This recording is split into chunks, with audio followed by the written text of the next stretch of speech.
Well, today is truly a great day here in the Commonwealth of Pennsylvania.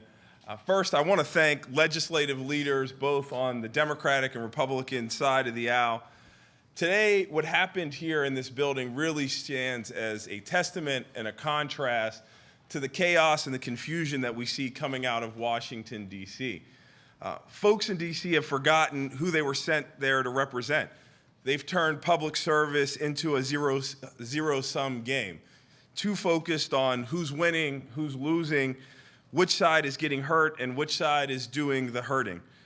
That's not what I went into public service about, and I know that's not what many of the folks behind us went into public service to do. But let's be clear, that kind of attitude is exactly why Americans hate politics. As the governor and I have crisscrossed this Commonwealth for the last year, we have heard from Pennsylvanians all over that they want us to take off our red jerseys and our blue jerseys and to put on the Pennsylvania jersey to get stuff done for them and their families. That's why we've worked so hard to do with this budget. And even though it really took us some time, we may be a little late, more time than many of us would have liked, we've managed to bring Republicans and Democrats together to deliver an agreement where everybody gets something. And this is the way that compromise works. Nobody gets everything that they want. But I want to be clear, Governor Shapiro and I, throughout this process, held true to our values. We refused to accept cuts that would have been devastating. We stood up for working-class Pennsylvanians. The governor and our administration stayed at the table this entire time, and we delivered. Ultimately, I think this is a great budget deal for the people of Pennsylvania. Folks in Washington, D.C. really should take some notes on what's happening right here in Pennsylvania. We're providing for some of our most vulnerable Pennsylvanians, our seniors, our working poor, the people who provide direct care and teach our young people and give them opportunities to learn. We're making our community safer by supporting local law enforcement and violence prevention efforts that are working to drive down rates of gun violence and crime here in Pennsylvania. And we're continuing to invest in our kids' schools to create ladders of opportunity for every child in Pennsylvania, no matter what zip code they live in. I'm grateful for the work put in by Governor Shapiro and the leaders of all four caucuses to get us here today. The road has been long, but the journey was worth it. It's my pleasure to introduce my friend and governing partner, Governor Josh Shapiro. Thank you, everybody. Thank you. Thank you, Lieutenant Governor Davis. Today is a good day. Madam Speaker, thank you for joining us today.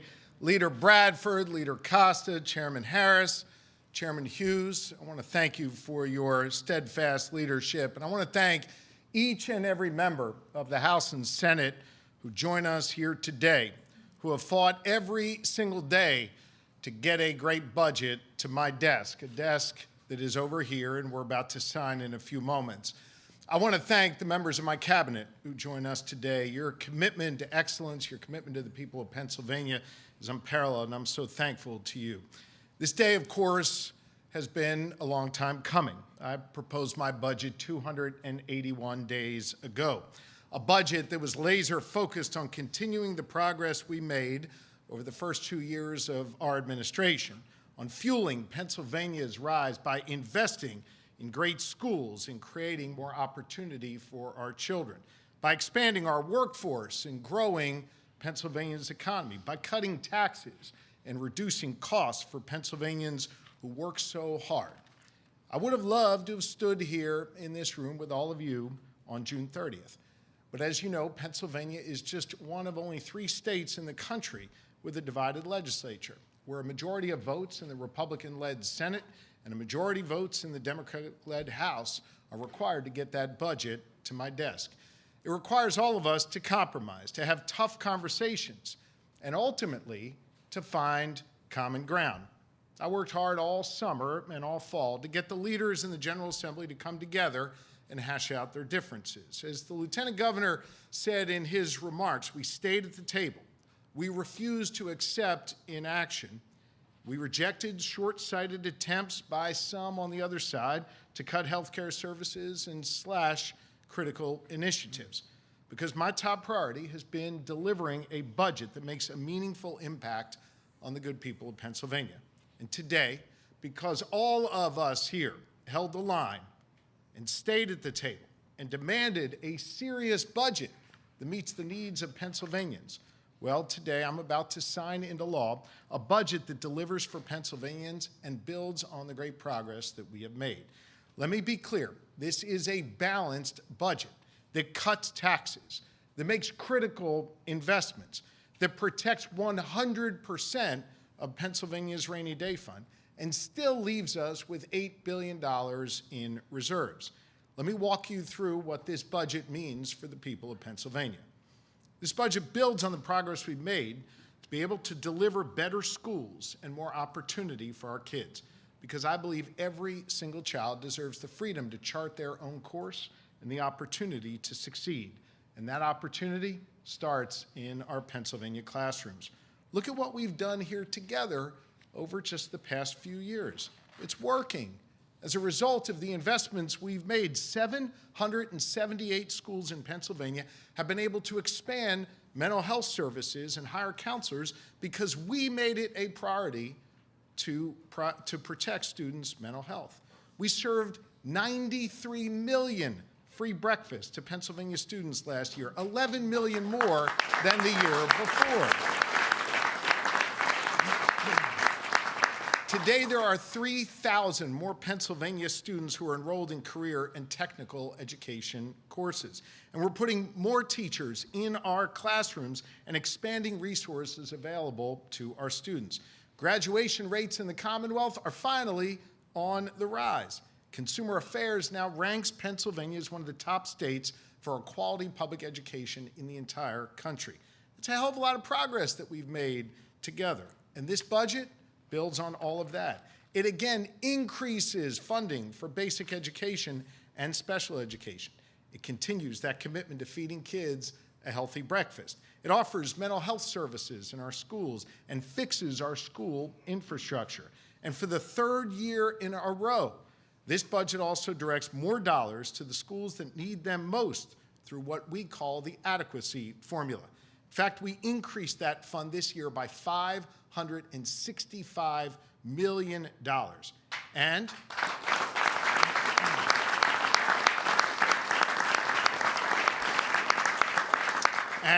we finally reformed our cyber charter school system in Pennsylvania. Now listen, if a parent wants to send their child to a cyber school, that's fine. That's their prerogative. But we shouldn't be overfunding them at the expense of Pennsylvania's public schools. This historic reform that we all worked on together will save the Commonwealth $175 million that we can now plow back into our public schools. That's something that Harrisburg's been talking about for years. We got it done, Madam Speaker. At the same time, together, we are increasing funds for FIA grants so more Pennsylvania students can get financial aid and afford to go to college if that's the path they so choose.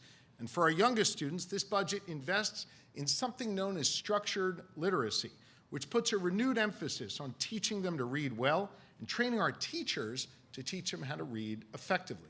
It increases funding for pre-K and early intervention programs, allowing us to hire more pre-K teachers and supporting those kids who need just a little bit more help. This budget also builds on the great progress we've made on workforce development, starting by creating a new initiative to give at least $450 in recruitment or retention bonuses to child care workers all across the Commonwealth of Pennsylvania. You know, today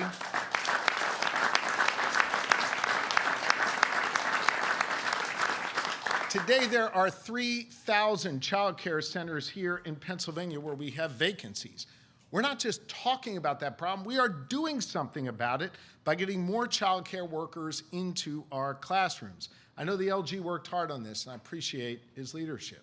This budget also strengthens our teacher pipeline by increasing our investment in the student teacher stipends, a wildly successful initiative we began just a couple years ago. As a result of last year's investment of $20 million, we were able to pay stipends to 2,000 student teachers, putting more teachers in the classrooms with our kids where they belong. This year, we weren't satisfied with that. Instead, we increased it to $30 million to ensure that student teachers get paid for their hard work. That's another 1,000 student teachers who will get paid for their work and get in the classrooms to help our kids. This budget doubles down on the work we've done to increase wages for direct care workers who take care of our most vulnerable neighbors. And on top of this, we're continuing to invest in apprenticeships, in VOTEC programs, in hands-on education initiatives that we've been purposeful about bringing into our classrooms. My administration is once again delivering $183 million for career and technical education apprenticeships, a 50% increase from the time we began our work together.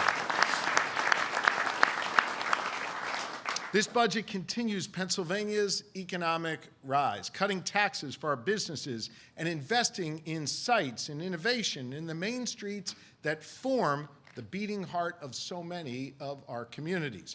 Under our administration's leadership, Site Selector magazine named us now the top state in the Northeast for economic competitiveness. Forbes rated us one of the best states in the country to start a business. And Moody's analysis showed that Pennsylvania is the only economy in the northeastern part of the United States that is growing.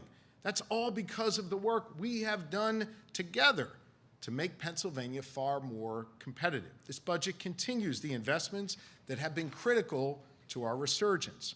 Look, we all know that agriculture is central to our economy, so we're building on our commitment to our farmers by fully funding the PA Farm Bill and providing $10 million to help our farmers adopt the latest technologies through the first ever Ag Innovation Fund, the first ever in the country.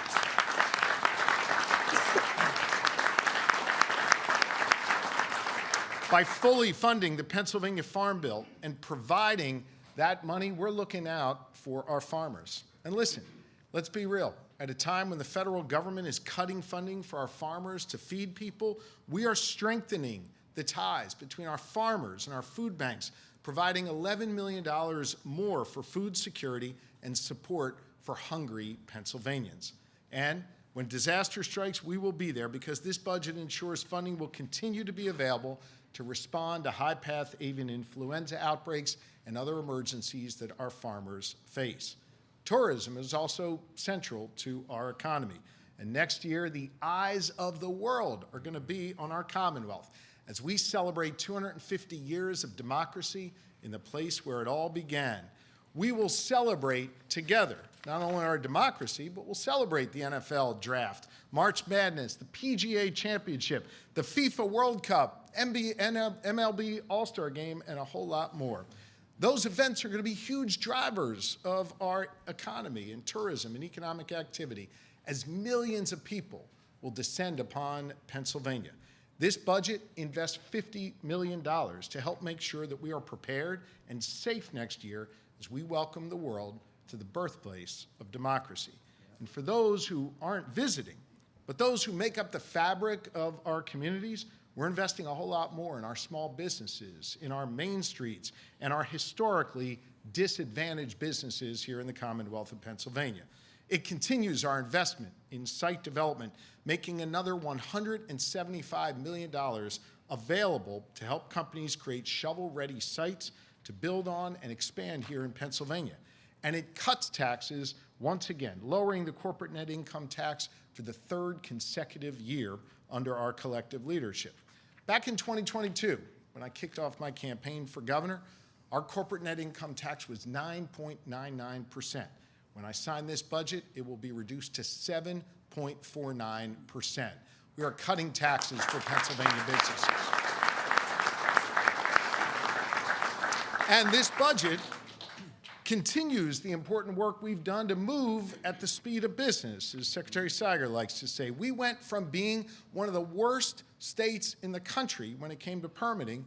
Now today we are a national model. We've done that with a money-back guarantee system for your permits if we don't issue them on time. And we've eliminated the backlog of all permits, which used to slow down the system. And my compliments especially to DEP for their hard work in that area. Now this budget builds on the success we've had. It expands DEP's speed program. It codifies part of our Pennsylvania Payback Initiative, and it creates a new public dashboard to be able to track your permits. This budget also delivers $16 million in new funding for more staffing at DEP so we can move even faster and at the same time protect Pennsylvanians' constitutional right to clean air and pure water.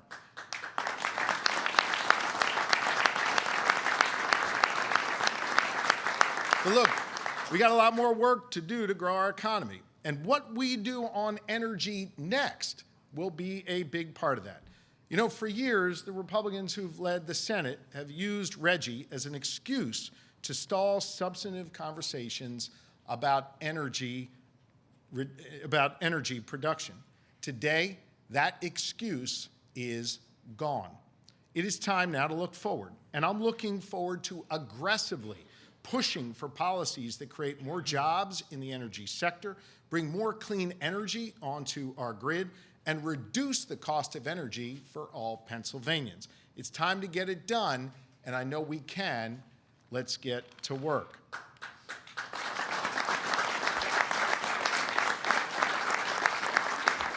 Look, cutting costs on energy is just one part of our agenda to reduce the burdens on Pennsylvania's families. Let's be real. Federal policies are driving up people's costs here in Pennsylvania. In my first 2 years working together, we have reduced costs and cut taxes for Pennsylvania's seniors, families, and businesses. Together, we delivered the largest targeted tax cut for seniors in nearly 2 decades, resulting in 522,000 seniors across Pennsylvania getting more than $319 million in tax cuts just last year. Together, we worked and tripled the child care and dependent care tax credit. And this year, we are cutting taxes again, helping working folks,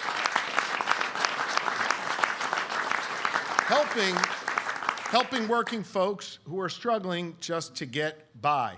Under the budget that I am about to sign, we will create a new Working Pennsylvanians tax credit that will put about $193 million back in the pockets of hardworking folks trying to take care of themselves and their families for next year.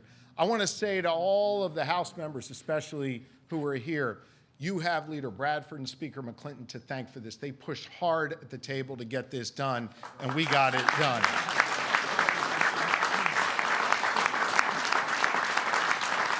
And listen, it was a collective effort, but here's the thing. Folks have been talking about this for years and years and years in this building, but we got it done.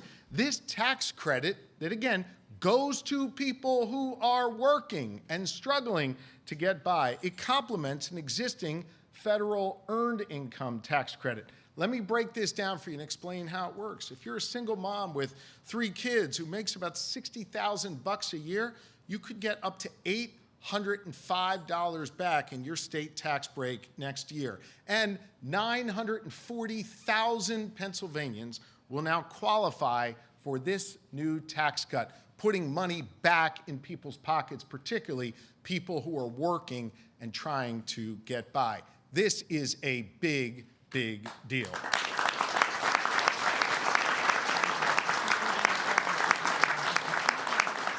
Now listen, I know you all have heard me criticize the Republican budget that passed in Washington, D.C. I criticized it because I knew it would be bad for Pennsylvania, and we're already beginning to see the effects of that. It's going to knock about 500,000 people off of their health care, close rural hospitals, and a whole lot more. In this budget, I want you to know this group standing up here resisted efforts to kick more people off of Medicaid and make the situation even worse. We believe in taking care of our neighbors, just as Mr. Rogers told us to. And at the same time, we also secured important reforms to help lower our SNAP error rate. And that's going to protect 2 million Pennsylvanians who rely on SNAP for food assistance. At a time where the federal government is rolling back funding for groundbreaking research, instead Pennsylvania is stepping up. Look, one of the most heartbreaking problems that our grandmoms and grandpops and others face are neurodegenerative diseases like Alzheimer's and ALS and Parkinson's. I know there are members of this body who have lost parents to those terrible diseases. I wanted to just take a moment and to say thank you to Representative Kyle Mullins. Representative Mullins is here, and we spent a few minutes in my office earlier today thinking about his father, Michael, who's no longer with us, who succumbed to ALS. He used his power to get funding in this budget to look out for people like his father. And Representative Mullins, I want to thank you for your leadership.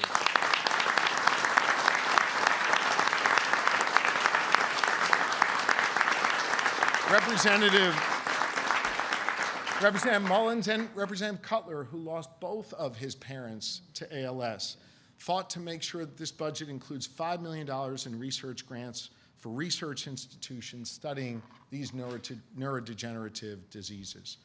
Look, here's another way the federal government is hurting Pennsylvanians. They're walking away from vital disaster response funding. So how did we respond here in Pennsylvania, the Pennsylvania way? We brought Democrats and Republicans together to double our funding for emergency preparedness here in Pennsylvania. I know from my visits with some of you to Tioga and Bucks and Somerset and Berks counties and so many communities across this Commonwealth who have been hit by disaster, I know you understand how sorely needed that funding is. And I want to thank you for stepping up for our fellow Pennsylvanians.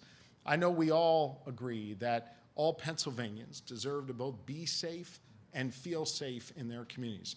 That's why I made a commitment when I was running for governor that we would fund 2,000 more police officers across this Commonwealth.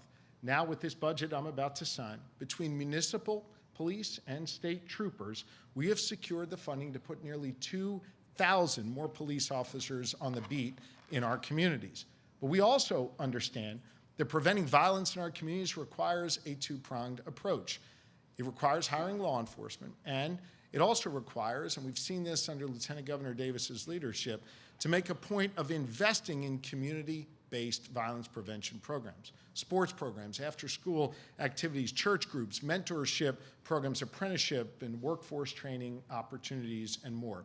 And consider this, what we're doing is working. As a result of these two-pronged investments, violent crime across Pennsylvania is down 12%, and fatal gun violence is down 42% across our Commonwealth. And listen, if you've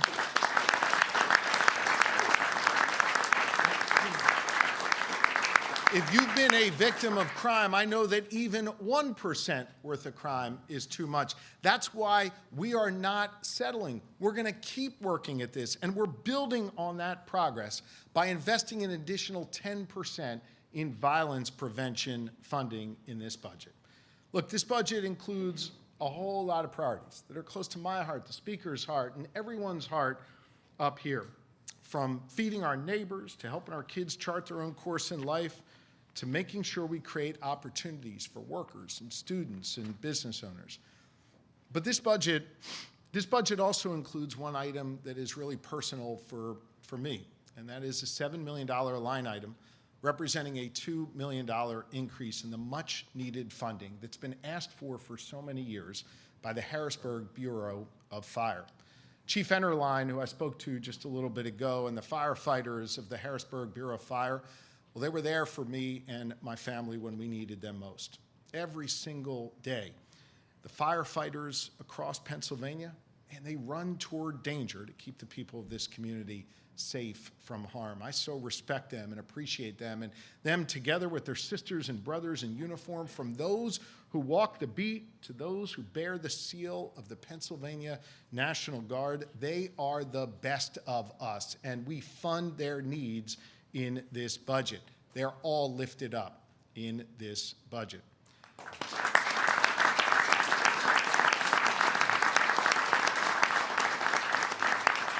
Budget isn't just a bunch of numbers on a spreadsheet. It is a statement of our collective priorities. It's about investing in the needs of people now and investing in their futures. It's about finding ways to incorporate the needs of people from all different walks of life in our Commonwealth, rural, urban, and suburban communities alike. It's about finding a way in this divided government to compromise without compromising your values. We managed to do just that.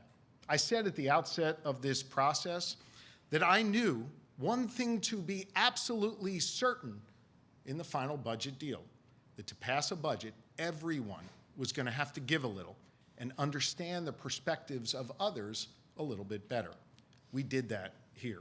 And as a result of our collective work, the good people of Pennsylvania are better off. So once again, we showed here in the Commonwealth of Pennsylvania that we know how to get stuff done. Thank you all very, very much.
Speaker, for you.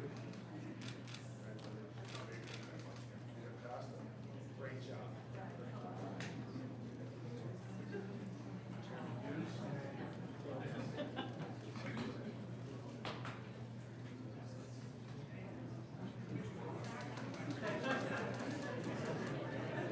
I do just want to say one thing before I take these questions. You saw I just gave one of these pens to each of our leaders. There are 3 people who work behind the scenes on my team you often don't see, but this budget would not have happened but for them, and I am incredibly grateful to be their colleague every single day, starting with my Chief of Staff, Dana Fritz.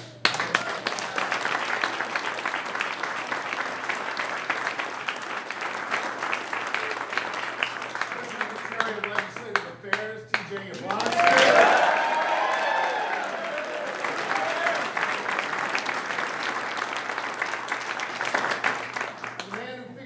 Take all this in the budget document. Our great budget leader here is Zach Reber.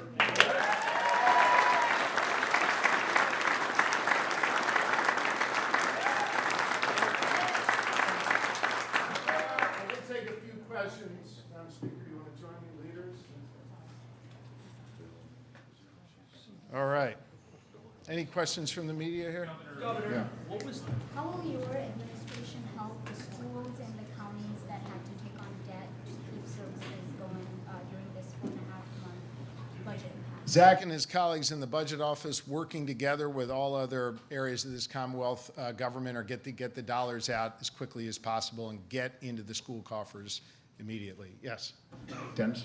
What is the cyber charter reforms that you're talking about? Is it giving state money to districts so they can pay the bill? Because you had talked in your budget of wanting to cap those tuitions. Did Yeah. we not do that? Can you explain a little bit about what those reforms are? In effect, we believe these cyber charter schools have been taking an amount of money that was not needed for them to operate their schools. That number was artificially high, we believe. And so in effect, what we've done is we've returned, in this case, $175 million to start, back to our public schools so that students who are going to those traditional brick and mortar public schools would be able to get their fair share of the funding, and cyber charter schools could continue to operate effectively. Tom? Governor, what do you say was the breakthrough that helped make this happen? And for everybody who's watching, why did it take so long? We stayed at the table, and we all stood up for the things that mattered most. Look, I could have stood here on June 30th and brought you a budget that looked really different, that didn't have education funding, that didn't focus on our workforce development, that didn't have a tax credit for working families, that didn't fund the needs of our farmers, and a whole lot more. I think the key when you're in these positions, and I know the leaders feel the same way, is staying at the table, staying true to your principles and values, but also understanding the needs of the folks on the other side who got elected by a different constituency and represent a different particular point of view. We stayed at the table, we continued to dialogue. Sometimes that dialogue was me running back and forth between Leader Pittman and Leader Bradford. Sometimes it was Leader Pittman and Leader Bradford having conversations. Other times it was a larger group. And I have to thank the Speaker and the Pro Tem when they joined our conversations. I think it was last week or maybe 10 days ago where we were doing two-a-days. It was like Eagles or Steelers training camp, and we were doing two-a-days, really trying to drill down on the needs each caucus had, but most importantly focused on the needs of Pennsylvania. I think all that helped us break through. And then each step of the way, things can kind of blow up or get off the rails. And I just tried to keep us back, communicating and staying on the tracks as much as we can. I think, Leader Bradford's got a hell of a challenging job trying to find 102 votes in the House, and Leader Pittman 26 votes in the Senate. And I recognize and respect how difficult their jobs are, and so part of my job was to help them each be able to be successful in their caucuses while meeting the needs of the people of Pennsylvania. Governor, one of the Senate no votes in criticizing the bill today before she voted no said there's a $7 billion difference between the spend number and the actual revenue for the Commonwealth. Are you concerned going forward about? I mean, I would, whoever this senator is, say, go look at the comments of your leaders who understand this is a balanced budget that cuts taxes, that makes critical investments, that doesn't touch the rainy day fund, and leaves $8 billion in reserves. I know that there are some people in this building that love to talk about the banty around words like structural deficit. Folks, Democrats and Republicans came together and voted for this balanced budget.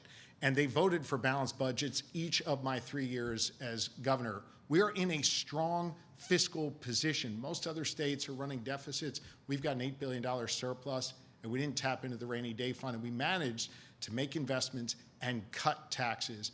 I think that speaks to how well we all work together to get this done. So if there's a few voices on the fringes, I understand that, but take a look at what the leaders of both caucuses, of all four caucuses of both parties said here. Balanced budget, cuts taxes, makes important investments, and protects rainy day fund. Governor, you're going to get transit next year?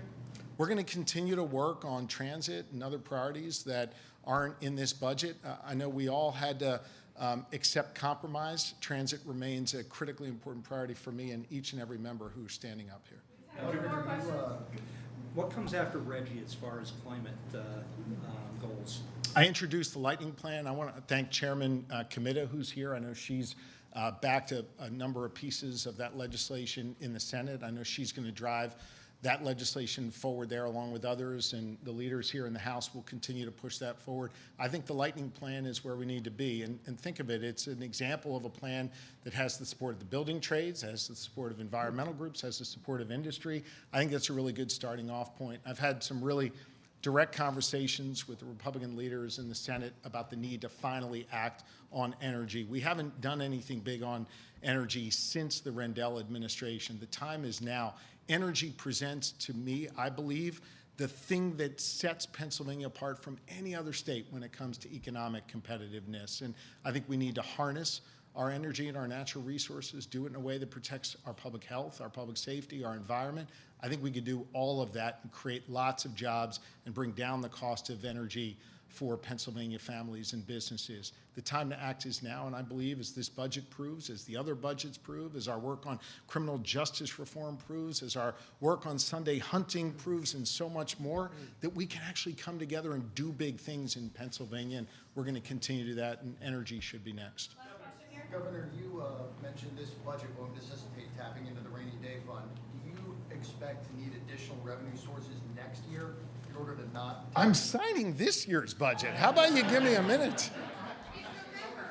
It's a balanced budget that sets us on a very, very strong path for the future, and we're going to continue to work in this vein, in a vein that puts money back in people's pockets and makes critically important investments. Thanks, everybody.